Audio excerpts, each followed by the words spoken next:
धनंजय मुंडे एक कर्तृत्ववान नेतृत्व आहे. अशा नेत्याला जर एकेरी भाषेत कोणी बोलत असेल तर आम्ही सुद्धा इथून पुढे मन्या मानणार.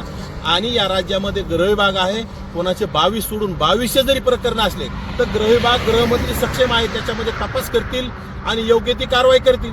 पण ह्या खरजुल्या कुत्र्याला कोणी अधिकार दिला, कुणाला धन्या मानायचा, कुणाला काही मानायचा. म्हणजे ओबीसी नेत्याला सातत्यानं ओबीसी नेत्यांची विशेषतः धनंजय मुंडेची विष खाल्ल्याशिवाय ह्या मन्याला करमत नाही. ते सातत्यानं धनंजय मुंडेच्या नावाने बरळत राहतं. पाठीमागे छगन भुजबळांच्या नावाने बरळत होतं. आता धनंजय मुंडे खरं तर ह्या त्या कोटकर पाटील असतील, त्याचा अमोल खुने असेल किंवा ते महाराज असतील, यांच्या प्रश्नाची उत्तरं देण्याऐवजी फक्त धनंजय मुंडे, कारण की आता स्वतःचं भांडं फुटण्याची वेळ आलेली आहे आणि स्वतःचं भांडं फुटू नये म्हणून धनंजय मुंडेचं नाव घ्यायचं.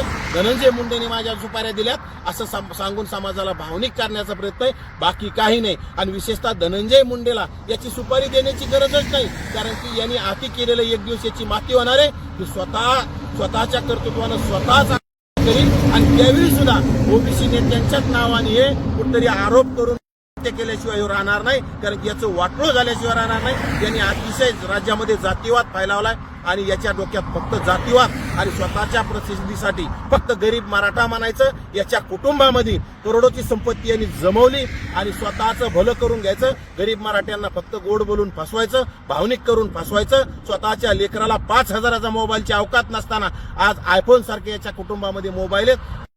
खरं तर मराठ्यांनी सुद्धा आता लक्ष दिलं नाही पाहिजे आणि खरं तर याचीच चौकशी करून याला जेलमध्ये टाकण्याची वेळ आली. त्यामुळे धनंजय मुंडेवर आरोप केले जरी असतील तर गृहविभाग त्याची तपासणी करेल. परंतु माझ्या राज्याच्या गृहमंत्र्याला कळकळीची विनंती, त्या मान्याची सगळे प्रकरण आता वर काढून याला जेलमध्ये टाकण्याची वेळ आली आणि याला तात्काळ जेलमध्ये टाकण्याचं काम राज्याच्या गृहविभागाने